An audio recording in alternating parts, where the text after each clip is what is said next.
Hello friends, welcome to exam how. स्वागत करते हैं आपका एग्ज़ाम हाउ में।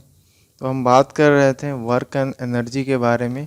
और अगर आपने इससे पहले वाला वीडियो अगर नहीं देखा है तो आप उसे ज़रूर देख लेना। और आज की वीडियो की शुरुआत करते हैं हम एक बेहतरीन और बहुत ही बढ़िया मोटिवेशन के साथ। तो आइए देखते हैं आइंस्टाइन की ये मोटिवेशन है, मोटिवेशन स्टेटमेंट है।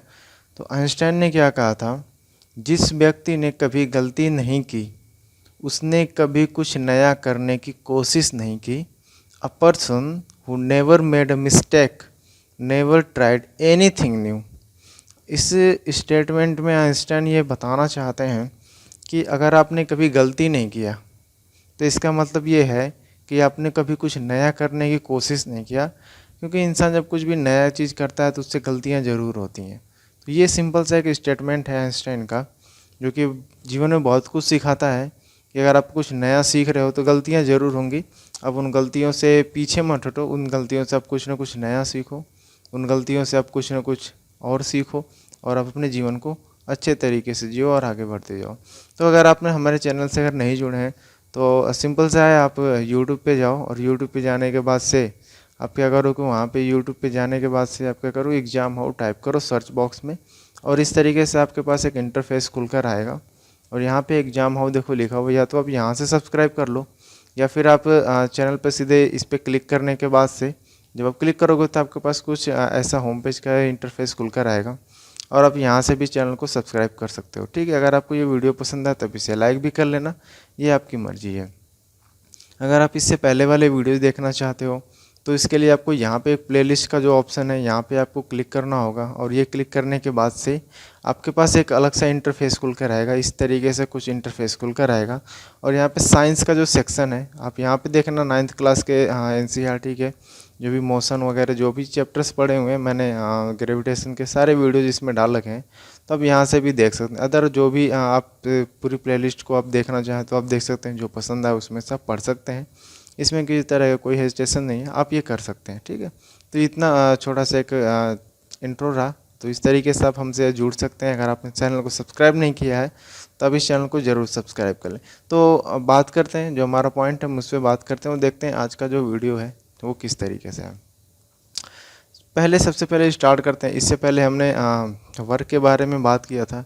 छोटे मोटे जो क्वेश्चंस थे, आपके बुक के क्वेश्चन थे, एग्जाम्पल के क्वेश्चन थे, मैंने वो सारे आपको समझा दिया किस तरीके से होंगे और कैसे होंगे, उसका आंसर क्या होगा, सारा कुछ मैंने आपको समझा दिया था। इस वाले वीडियो में बेसिकली हम बात करेंगे एनर्जी के बारे में। तो देखो, वर्क और एनर्जी ये दोनों चीज़ें क्या होती हैं, एक ही होती हैं, सिनोनिम्स हैं। ठीक है, वर्क और एनर्जी दोनों चीज़ें एक ही हैं। एक बार स्टेटमेंट को रीड करते हैं क्या लिखा हुआ है, उसके बाद से हम आगे बढ़ेंगे। स्टेटमेंट क्या कहता है, the energy possessed by an object is thus measured in the terms of capacity of doing work. देखो ये जो वर्ड है ना, कैपेसिटी ऑफ डूइंग वर्क, ये बहुत ही इंपॉर्टेंट है। तो कैपेसिटी ऑफ डूइंग वर्क को हम क्या करते हैं, इस तरीके से सर्कल बना दिया। ठीक है, बस यही है। The unit of energy is there for the same as that the work. ठीक है, ये स्टेटमेंट ये कहना चाह रहा है कि एनर्जी क्या होती है। तो सिंपल सा है, अगर आप कोई वर्क करते हो, जो आपकी कैपेसिटी है कार्य को करने की या फिर कार्य करने की जो क्षमता है उसी को एनर्जी कहते हैं। ठीक है, जो कैपेसिटी है आप कितना कार्य कर सकते हो उसी को कहते हैं एनर्जी कहते हैं। मतलब आपने उतनी एनर्जी इन्वेस्ट की है या फिर आपने उतनी एनर्जी को लॉस किया है। ठीक है, तो अब यूनिट के बारे में भी यहाँ पे लिखा हुआ है कि जो एनर्जी की यूनिट होती है वो क्या वर्क की एनर्जी ही होती है। मतलब वर्क और एनर्जी देखो दोनों चीज़ें एक ही हैं, यूनिट भी इनका सेम ही है। बस डिफरेंस इतना है कि वर्क क्या होता है कि वर्क क्या कार्य है बस, और एनर्जी क्या है, कार्य करने की क्षमता है। वर्क क्या है, कार्य है, जिसको हिंदी में कार्य कहते हैं, कार्य, और इसी को बोलते हैं एनर्जी से कार्य करने की क्षमता या फिर कैपेसिटी ऑफ डूइंग वर्क। तो दोनों चीज़ें एक दूसरे से बहुत ही सिमिलर है और आगे हम आपको और अच्छे से समझाएंगे कितनी तरह की एनर्जी होती है और कुछ क्वेश्चंस भी आपको इसी वीडियो में हम आपको करा देंगे ताकि जो भी आपके कॉन्सेप्ट है वो क्लियर हो जाए। जो भी एनर्जी के फॉर्म है वो चीज़ें आपको बहुत ही अच्छे और बेहतरीन तरीके से क्लियर हो जाए। तो आगे बढ़ते हैं और आप यहाँ देखोगे फॉर्म ऑफ एनर्जी। देखो जब हम फॉर्म ऑफ एनर्जी की बात करते हैं तो सिंपल से मैं आपको कुछ काउंटिंग करा देता हूँ कितने तरह की एनर्जी होती है, फिर क्या करते हैं वन बाय वन करके हम एक एक करके समझेंगे। तो पहले फॉर्म ऑफ एनर्जी की अगर हम बात करें तो पहले फॉर्म ऑफ जो एनर्जी होती है वो होती है मैकेनिकल एनर्जी, ठीक है। इनको आप कैसे भी याद कर लो, कोई वो नहीं है ठीक है कि आप पहले मैकेनिकल एनर्जी ही याद करोगे, कोई वो इनका नंबरिंग का वो नहीं है, आप जैसे मर्जी आप याद कर सकते हो। तो आपके बुक में इस तरीके से दिया हुआ है, अगर मैं इस तरीके से बताऊंगा और फिर आप कभी बाद में अगर बुक को रेफ़र करते हो तो आपको चीज़ें थोड़ी समझ में आएंगी। तो फर्स्ट ऑफ ऑल हम आपको बताएंगे मैकेनिकल एनर्जी, ठीक है। उसके बाद से हीट एनर्जी होती है, ठीक है। मैकेनिकल एनर्जी होती है, जैसे मैकेनिकल एनर्जी क्या होता है कि कोई गाड़ी है वो मूव कर रही है तो उसके पास कुछ एनर्जी है, ठीक है, उसको मैकेनिकल एनर्जी बोलेंगे। जैसे या फिर आप सीढ़ियों से छत पर चले गए, आप छत पे चले गए, आप 10वें माले पे चले गए, तो जब आप 10वें माले पे जाओगे तो आपके पास वहाँ भी क्या हो, कुछ एनर्जी आपको, मतलब आपने गेन किया, उतनी ऊपर जाने के बाद आपने कुछ एनर्जी गेन किया, तो उसको हम क्या बोलेंगे, उसको मैकेनिकल एनर्जी के ही टर्म्स में आता है, ठीक है। सेकेंडली आता है हीट एनर्जी।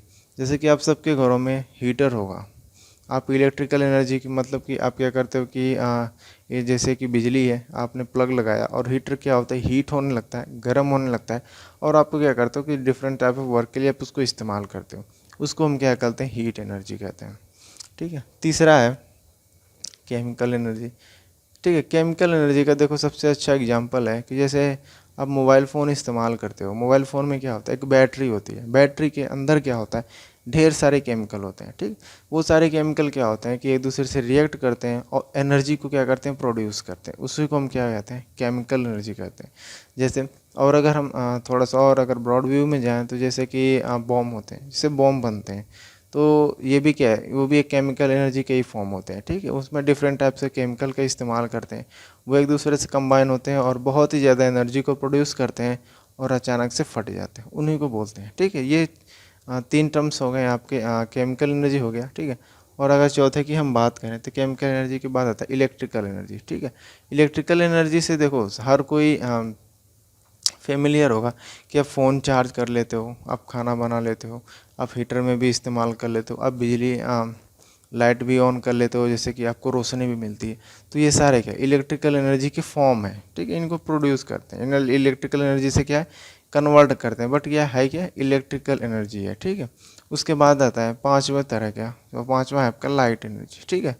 देखो लाइट एनर्जी का सबसे अच्छा सा और बेहतरीन सा जो एग्जाम्पल है वो आपका सूर्य है, सन है। वो क्या है कि लाइट एनर्जी हमें देता है। जैसे कि सोलर पैनल होते हैं, हम क्या करते हैं, सोलर पैनल्स को धूप में रखते हैं और हमें बिजली मिलती है। तो लाइट एनर्जी को क्या किया गया कि इलेक्ट्रिकल एनर्जी में कन्वर्ट कर दिया गया। तो ये बस एक सिंपल सा कन्वर्जन होता है, इस कन्वर्जन के बारे में भी हम डिस्कस करेंगे। ये 5 टर्म्स हैं आपके जो आपके बुक में दिए हुए हैं, तो ये काफ़ी इनसे आप अगर फेमिलियर रहेंगे तो आगे चल के आपको काफ़ी हेल्प होगा। और किस तरीके से कौन सी जैसे मैकेनिकल एनर्जी है ये कैसे हीट में कन्वर्ट होता है, और या फिर केमिकल एनर्जी है कैसे इलेक्ट्रिकल में कन्वर्ट होता है, लाइट एनर्जी कैसे केमिकल में कन्वर्ट होता है, सॉरी लाइट एनर्जी आपको हीट में कन्वर्ट होता है, इलेक्ट्रिकल में कन्वर्ट होता है। तो ये सारे के एक दूसरे से सारे क्या हैं कि मिले हुए हैं, ये सारे की मिली भगत है, ये एक दूसरे एक ही चीज़ है एनर्जी, बस इनके क्या है कि नाम अलग अलग तरीके से दिए गए हैं। कोई लाइट से आ रहा है, कोई इलेक्ट्रिकल से आ रहा है, कोई केमिकल से आ रहा है, कोई मैकेनिकल से आ रहा है। तो इस तरीके के डिफरेंट डिफरेंट टाइप से आ रहा है, बट सबका डेस्टिनेशन एनर्जी है, सबको एक ही नाम से जाना जाएगा एनर्जी। ये सारे क्या हैं, एनर्जी के नाम से ये जाने जाएंगे, ठीक है। नेक्स्ट हम बात करें कि मैकेनिकल एनर्जी के जैसे के बारे में मैंने आपको बताया, तो मैकेनिकल एनर्जी क्या होती है कि काइनेटिक एनर्जी और पोटेंशियल एनर्जी, ठीक है। और भी होते हैं बट अभी आपके जो लेवल पे दिया हुआ है काइनेटिक और पोटेंशियल है, इसी को मैकेनिकल एनर्जी बोलते हैं। दोनों का जो कॉम्बिनेशन होता है इसको हम क्या बोलते हैं, मैकेनिकल बोलते हैं। अब चीज़ों को थोड़ा सा ध्यान से सुनना, इनको लाइट वे में मत लेना आप। काइनेटिक एनर्जी और पोटेंशियल एनर्जी दोनों को कंबाइन कर देंगे तो ये क्या हो जाएगा, इन्हीं को बोलेंगे हम मैकेनिकल एनर्जी, ठीक है। तो वन बाय वन करके समझते हैं कि काइनेटिक एनर्जी क्या होता है और दूसरा पोटेंशियल एनर्जी क्या होता है। आपके सिलेबस की अगर हम बात करें तो काइनेटिक एनर्जी और पोटेंशियल एनर्जी ये दो चीज़ के बारे में बहुत ही अच्छे से दिया हुआ है, तो हम इन दो एनर्जी के बारे में डिस्कस करेंगे। अदर जब आपका लेवल हाई होगा तो हम आपको बताएंगे, या फिर अगर आप डिमांड करते हो तो उसके बारे में भी हम आपको बता देंगे। देखो काइनेटिक एनर्जी की अगर हम बात करें ठीक है, काइनेटिक एनर्जी की। तो काइनेटिक एनर्जी की हिंदी जो होती है, अगर हम चीज़ों को हिंदी में समझें कि जो हमारी हिंदी क्या है, टंग लैंग्वेज है, अगर हम किसी चीज़ को हिंदी में समझते हैं या फिर पढ़ते हैं तो वो चीज़ें क्या आती है हमारे, मतलब समझ में बहुत जल्दी आता है। तो काइनेटिक एनर्जी की हिंदी जो होती है वो होती है गतिज ऊर्जा। ठीक है, क्या होती है? गतिज ऊर्जा। ठीक है, काइनेटिक एनर्जी की हिंदी होती है गतिज ऊर्जा। अब देखो गतिज ऊर्जा का क्या मतलब हो गया कि जिस चीज़ में कोई भी बॉडी है, कोई ऑब्जेक्ट है, कोई पार्टिकल है, अगर उसमें ना गति है, अगर वो गति कर रहा है, अगर वो मोशन में है, अगर वो मूव कर रहा है, तो जो एनर्जी उसके पास होगी उस समय, उसी को हम क्या बोलते हैं? काइनेटिक एनर्जी बोलते हैं। और इसको देखो जनरली जो लिखा जाता है के और ई से लिखा जाता है, मतलब काइनेटिक एनर्जी। ठीक है, इसी को बोलते हैं क्या? काइनेटिक एनर्जी बोलते हैं। कैसे काइनेटिक एनर्जी? काइनेटिक एनर्जी का मतलब क्या होता है कि जैसे कोई ऑब्जेक्ट है ये, ठीक है, कोई भी सभी ऑब्जेक्ट है, ये क्या यहाँ पे रुका हुआ है, तो इसका मतलब अभी इसके पास कोई एनर्जी नहीं है। ठीक है, ये हॉरिजॉन्टल पे है, इसके पास कोई एनर्जी नहीं है। बट कोई अगर आपने फोर्स लगाया, फोर्स लगाने के बाद ये मूव करने लगा, जैसा कि मैंने आपको पहले बताया था वो एनर्जी के बारे में, वर्क के बारे में। तो अगर ये मूव किया तो मान लो कि इसे मूव कर रहा है, इसके पास कोई वेलोसिटी है। ठीक है, कोई सी भी वेलोसिटी, जैसे मान लो कोई भी वेलोसिटी है। अब ये जब मूव कर रहा है ना, तो इसके पास कौन सी एनर्जी आ गई? अब इसके पास काइनेटिक एनर्जी है। इसी को हम क्या बोलेंगे? Kinetic energy. हिंदी में क्या है? गतिज एनर्जी। आप हिंदी में समझो कि गतिज का मतलब होता है गति करना। तो जिस चीज़ का, जो कोई भी चीज़ हो, अगर वो गति कर रही है तो उसके पास जो एनर्जी होगी उसी को हम क्या बोलेंगे? गतिज ऊर्जा बोलेंगे या फिर काइनेटिक एनर्जी बोलेंगे। सिंपल सा देसी भाषा में इसका यही डेफिनेशन होता है। और जब हम चीज़ों को समझेंगे या फिर और भी अच्छे तरीके से, यहाँ पे क्वेश्चंस दिया हुआ है, इस क्वेश्चन करने से पहले एक छोटा सा प्रूफ है। ठीक है, कि किस तरीके से हम काइनेटिक एनर्जी को प्रूफ करते हैं, एक बार वो देख लेते हैं, उसके बाद से हम क्वेश्चन को करेंगे। तो काइनेटिक एनर्जी की बात करें कि जैसे कि कोई सा भी पार्टिकल है, कोई एक बॉडी है, मान लेते हैं कोई सी भी, जैसे कि ये एक बॉडी है। ठीक है, इसका मास है m मास है। ठीक है, ये मास कितना m है, ये मूव कर रहा है, इसका जो एक्सेलरेशन है a है। इनिशियल वेलोसिटी देखो, कुछ ना कुछ इसकी इनिशियल वेलोसिटी हम मान लेते हैं कि ये इनिशियल वेलोसिटी मान लो u है। ठीक है, थोड़ी देर बाद क्या होता है कि ये बॉडी यहाँ पे पहुँचता है। ठीक है, यहाँ पे s डिस्टेंस ये ट्रेवल कर लिया। ठीक है, ट्रेवल करने के बाद ये अभी भी ट्रेवल कर रहा है और जो इसका एक्सेलरेशन है वो अभी भी a है। ठीक है, अब हम जब यहाँ पे बात करेंगे तो मान लो इसकी वेलोसिटी ना यहाँ पे v है। ठीक है, इस पॉइंट पे बात कर लेते हैं कि इसकी एनर्जी कितनी है। हाँ, इसकी जो वेलोसिटी है कितनी है? v है। इस पॉइंट को देखो हम a मान लेते हैं और इस पॉइंट को हम मान लेते हैं b। ठीक है, इसको कितना मान लेते हैं? b मान लेते हैं। a पॉइंट पे इस पार्टिकल की कुछ न एनर्जी होगी। अब ये जीरो नहीं होगी, कुछ ना कुछ एनर्जी होगी, क्योंकि ये देखो u वेलोसिटी से मूव कर रहा है। मतलब काइनेटिक एनर्जी कहता है कि अगर कोई भी ऑब्जेक्ट है, अगर वो मूव कर रहा है तो उसके पास काइनेटिक एनर्जी है। तो ये अगर u वेलोसिटी से मूव कर रहा है तो इसके पास काइनेटिक एनर्जी है। ठीक है, और s डिस्टेंस ट्रेवल करने के बाद से मान लो कि उसका वेलोसिटी v हो गया एक्सेलरेशन a की वजह से, तो अभी भी क्या होगा? अभी भी इसके पास काइनेटिक एनर्जी होगी। तो दोनों काइनेटिक एनर्जी का जो डिफरेंस होगा, समझो बात को, कि जो दोनों काइनेटिक एनर्जी का डिफरेंस होगा वही होगा कि इस पे कार्य कितना किया गया है या फिर इसके पास एनर्जी कितनी है। समझ गए? चलो अच्छा, एक अलग तरीके से हम समझाते हैं, थोड़ा सा डिफरेंट वे में देखते हैं इस चीज़ को। जैसे मान लो कि एक बॉक्स है। ठीक है, ये एक बॉक्स है, एक अंधेरा है, इसमें हमें नहीं पता है कि इसमें क्या है, कुछ नहीं है, खाली सा है, मान लो खाली है एकदम। ठीक है, यहाँ पे आपके पास एक ब्लॉक है और आपने इसको धक्का लगाया। ठीक है, अभी इसकी वेलोसिटी मान लो कि u है, जब आपने जैसे ही धक्का लगा u है, और जब ये बाहर निकला तो इसकी वेलोसिटी कितनी हो गई? v हो गई। ठीक है, वेलोसिटी बढ़ गई या घट गई ये बात के बात है, लेकिन इसकी वेलोसिटी में चेंज हुआ। ठीक है, क्यों चेंज हुआ? क्योंकि इसका ना कुछ एक्सेलरेशन है, तो ये एक्सेलरेशन तो इधर ही होगा। ये एक्सेलरेशन क्या होगा? a होगा, और हम मान लेते हैं ये a है। ठीक है, एक्सेलरेशन कितना है? a है। अब ये पॉइंट मान लेते हैं यहाँ पे, इसी को हमने a मान लिया है और इसी पॉइंट को हमने b मान लिया है। ठीक है, अब बॉक्स में अंदर आने से पहले इसकी कुछ ना कुछ तो एनर्जी रही होगी, तभी तो ये मूव कर रहा है। ठीक है, और थोड़ा अच्छे से समझते हैं कि ये जो बॉक्स में आने से पहले इसकी कुछ ना कुछ तो एनर्जी रही होगी। मान लेते हैं इसकी जो एनर्जी है E1 है, बॉक्स से निकलने के बाद इसकी एनर्जी कुछ और हो जाएगी, तो मान लेते हैं इसकी एनर्जी कितनी है, E2 है। ठीक है, दो हो गया। बॉक्स में जाने से पहले इसकी कुछ ना कुछ एनर्जी होगी, और जब बॉक्स से बाहर निकला तो कुछ और एनर्जी होगी, क्योंकि हम क्या कर रहे हैं, फोर्स लगा रहे हैं, इसको हम धक्का लगा के आगे की तरफ बढ़ा रहे हैं, वेलोसिटी इसकी बढ़ रही है। ठीक है, कुछ चेंज हो रहा है इसमें, वेलोसिटी में चेंज हो रहा है, तो एनर्जी में भी इसमें क्या हो जाएंगे, चेंज हो जाएंगे। अगर हम ये फाइंड आउट कर लें कि ये डिस्प्लेसमेंट कितना है, ये एस जो है ये कितना है, तो हम ये पता कर सकते हैं इस पे वर्क डन कितना हुआ है। ठीक है, और अगर हम ये फाइंड कर लें कि इस पे वर्क डन कितना हुआ है, तो इसका मतलब वही इसकी एनर्जी है, सिंपल सा है। तो यही चीज़ हमें देखना है कि हमें फाइंड करना है कि इसका डिस्प्लेसमेंट कितना हुआ है। तो ये देखने के लिए हमें क्या करना होगा कि अगर हम इसका डिस्प्लेसमेंट फाइंड करें और हमें ये नहीं पता है कि टाइम कितना है, तो मैं आपको एक इक्वेशन बताया था। इक्वेशन ये था कि v square equal to u square plus 2a और s। ठीक है, s क्या है, डिस्प्लेसमेंट है, यही s है। ठीक है, यहाँ पे मैंने स्मॉल लेटर में लिख दिया, चलो कैपिटल कर देते हैं, यही s है, और हमें क्या यही s फाइंड करनी है। ठीक है, तो अगर हम इस इक्वेशन को और थोड़ा सा मॉडिफाई करें तो क्या हम इसको ऐसे नहीं लिख सकते हैं, v square minus u square equal to 2as। ठीक है, और यहाँ से अगर हम s की वैल्यू फाइंड करें तो अब 2a को इसके नीचे लेकर आओगे, तो v square minus u square divided by 2a। तो ये क्या हो जाए, ये इसका डिस्प्लेसमेंट हो गया, सिर्फ कितना हुआ, v square minus u square upon 2a। ये इस बॉडी का, ये जो भी बॉडी है जिसका मास m है, ये इसका डिस्प्लेसमेंट हो गया। अब हमें डिस्प्लेसमेंट देखो पता चल गया, तो हमें वर्क कैसे फाइंड करना है।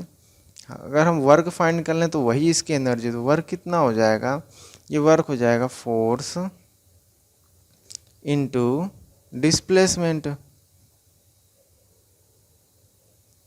ठीक है, फोर्स इनटू डिस्प्लेसमेंट। अब देखो फोर्स कितना लगेगा इस पर, फोर्स मैंने आपको क्या बताया था कि मास इनटू एक्सेलरेशन वही होता है फोर्स। इसका मास कितना m है और एक्सेलरेशन a है, तो फोर्स इक्वल टू कितना हो जाएगा, फोर्स हो जाएगा मास इनटू एक्सेलरेशन। और इसका डिस्प्लेसमेंट कितना दे रखा है आपका, v square minus u square upon 2a।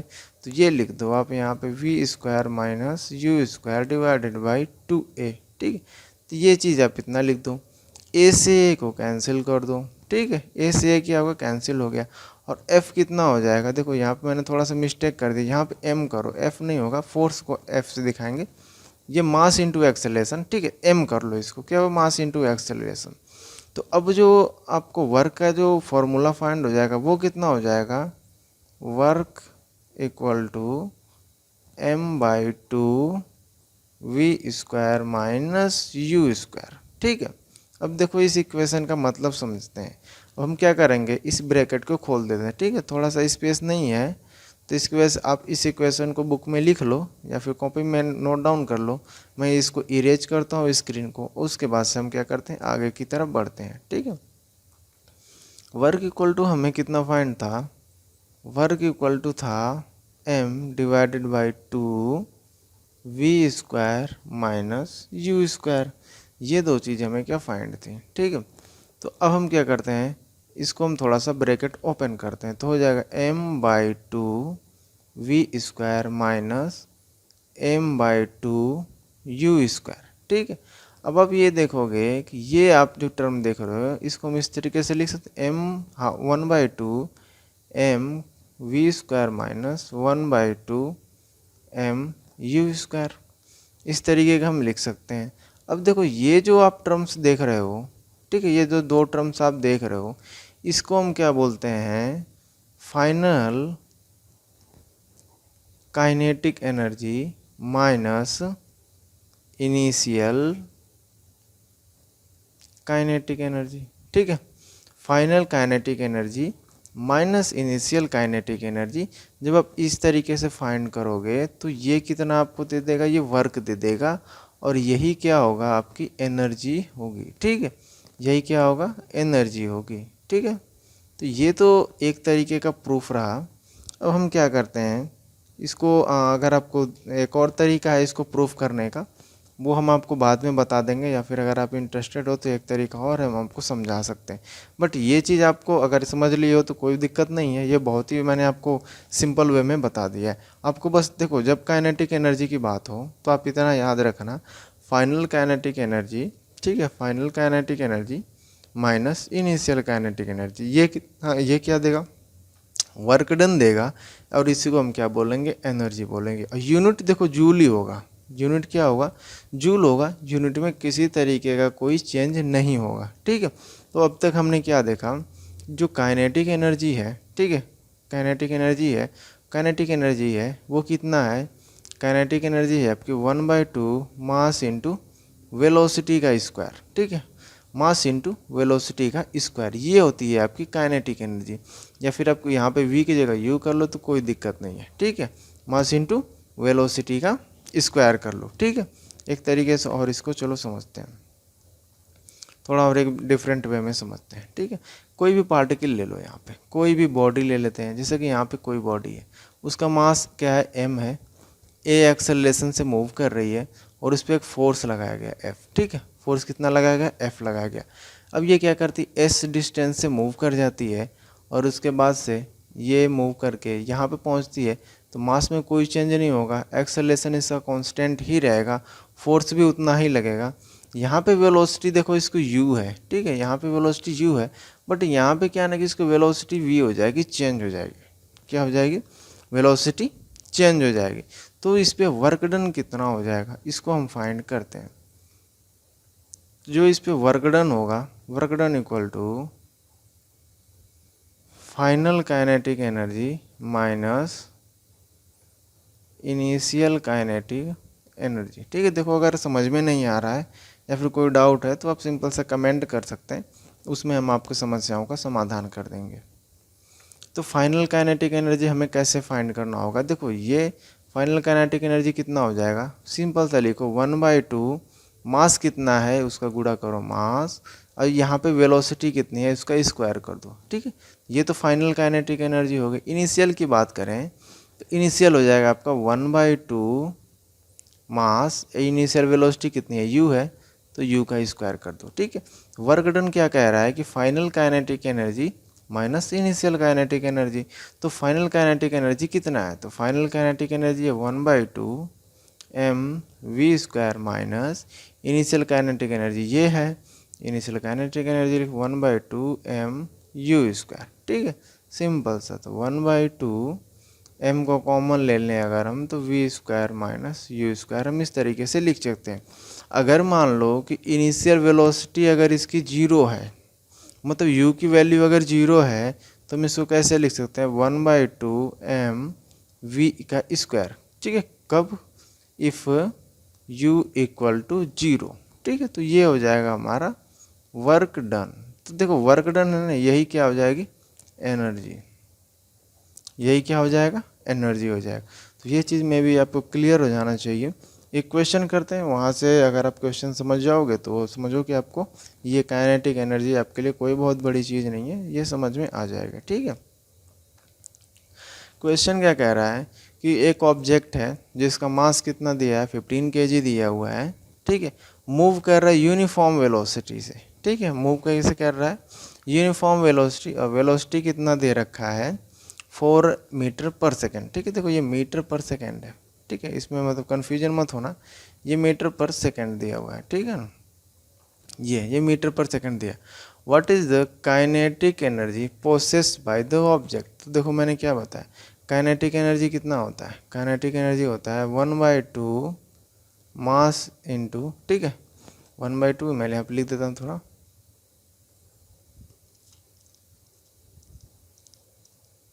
Mass into velocity. तो ये होती है इसकी कितनी, काइनेटिक एनर्जी।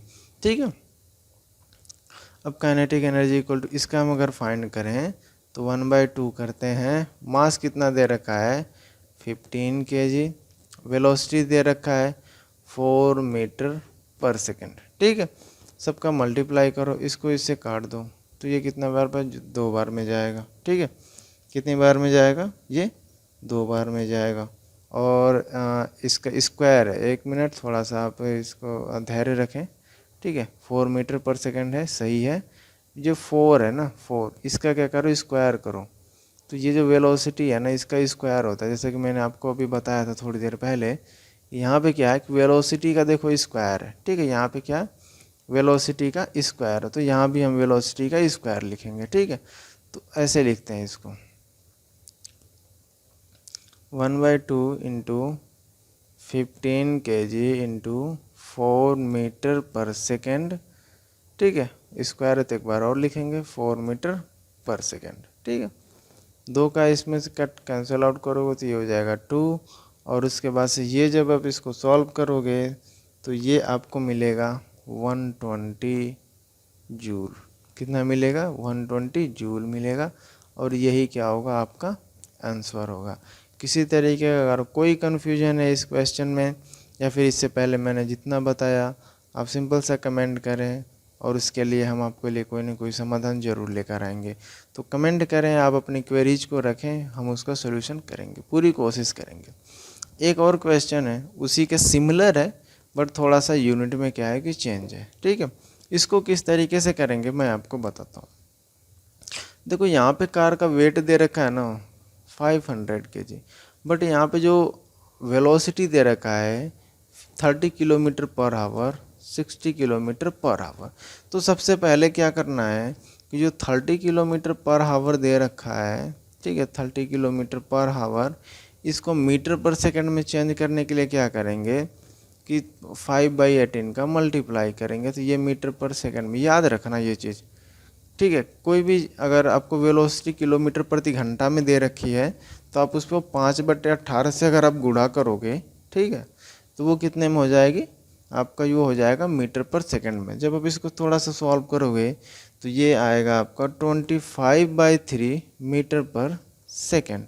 ठीक है, सिमिलर में हम इसको करेंगे 16 किलोमीटर पर आवर को, इसमें भी हम क्या करेंगे 5/18 का मल्टीप्लाई करेंगे, और यहाँ पे हमें मिल जाएगा 50/3 मीटर पर सेकेंड। ठीक है, देखो हमें वेलोसिटी, 2 वेलोसिटी फाइंड है, एक तो इनिशियल वेलोसिटी है ये, ठीक है, ये क्या है u है, और ये क्या है v है। ठीक है, हमें ये पता है।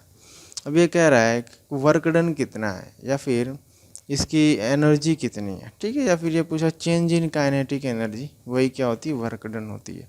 एक बार फिर से बता रहा हूँ मैं, यहाँ पे मैं लिख देता हूँ बड़े में, work done equal to change in kinetic energy. ठीक है, अब ये 30 किलोमीटर पर आवर से 60 किलोमीटर पर आवर अगर चेंज हुआ है, तो इसका मतलब इससे काइनेटिक एनर्जी में कुछ ना कुछ चेंज हुए हैं। अगर काइनेटिक एनर्जी में कुछ चेंज हुआ है, तो इसका मतलब इसके पास कुछ एनर्जी हुई है। ठीक है, तो वही फाइंड करने के लिए बता रहा है, वही पूछ रहा है कि वर्क डन कितना लगेगा इसकी वेलोसिटी को चेंज करने में। तो वर्क डन को हम देखो WD लिखते हैं, तो वर्क डन इक्वल टू हो जाएगा 1/2, ठीक है, मास इंटू वेलोसिटी में चेंज कितना हुआ v² माइनस u²। ठीक है, हमने इस फार्मूले का इस्तेमाल किया है, ये जो फार्मूला आप देख रहे हो इस फार्मूले का इस्तेमाल किया है। ठीक है, तो ये रहा। अब इसमें मैं देखो वैल्यू को पुट करते हैं, 1/2 मास कितना दे रखा है, मैं थोड़ा इसको हटाता हूँ, मास कितना दे रखा है 500 kg, और 50/3 का स्क्वायर, ठीक है, माइनस u की वैल्यू कितनी दे रखी है 25/3 का स्क्वायर। ठीक है, तो इसको थोड़ा सा अगर आप सॉल्व करोगे तो कुछ ना कुछ वैल्यू जो आएंगी वो आ जाएगा, आपको जो चेंज होगा वो आएगा 156,250। ठीक है, तो ये आपका जूल में आ जाएगा। अगर आप मीटर पर सेकंड में कन्वर्ट कर दिए हो और मास आपका केजी में है, ठीक है, जैसा कि मैंने आपको यहाँ पे बताया कि मास किस में होना चाहिए, केजी में, वेलोसिटी किस में होनी चाहिए, मीटर पर सेकंड में, तो जो वर्क डन आएगा वो किस में आएगा, जूल में आएगा। ठीक है, ये चीज़ आपको यूनिट का खासा ध्यान रखना है आपको कि कौन से यूनिट किस में है। अगर किलोमीटर प्रति घंटे में है या फिर किसी में, आपको उसको मीटर पर सेकंड में कन्वर्ट कर लेना है। और कन्वर्ट करने का मैंने आपको फॉर्मूला बता दिया है कि अगर किलोमीटर प्रति घंटा में दिया है तो आप उससे 5/18 से गुणा कर दो, तो वो आपका कितना आ जाएगा, मीटर पर सेकंड में आ जाएगा, जैसा कि मैंने आपको यहाँ पे करके दिखाया है। ये इसके काइनेटिक एनर्जी में चेंज हुआ है, और जो काइनेटिक एनर्जी में चेंज हुआ है वही उसके वर्क डन के क्या होगा, बराबर होगा। तो आज के लिए बस इतना ही रहने देते हैं और मिलते हैं फिर नेक्स्ट वीडियो में। और नेक्स्ट मैं आपको बताऊंगा पोटेंशियल एनर्जी के बारे में। इसके बाद से जो हमारा टॉपिक होगा मे भी पोटेंशियल एनर्जी क्या होगा, ठीक है। तो पोटेंशियल एनर्जी, हाँ पोटेंशियल एनर्जी के बारे में हम देखेंगे किस तरीके से पोटेंशियल एनर्जी वर्क करता है, इसके फॉर्मूले क्या हैं, और कोई ऑब्जेक्ट हाइट पे रहता है तो उस पर कितनी एनर्जी होती है। तो अगर आपको वीडियो पसंद आया तो आप इसको लाइक कर लेना, शेयर कर देना, और अगर आप चैनल को अभी तक सब्सक्राइब नहीं किए हैं तो सब्सक्राइब जरूर कर लेना इस चैनल को। मिलते हैं नेक्स्ट वीडियो में।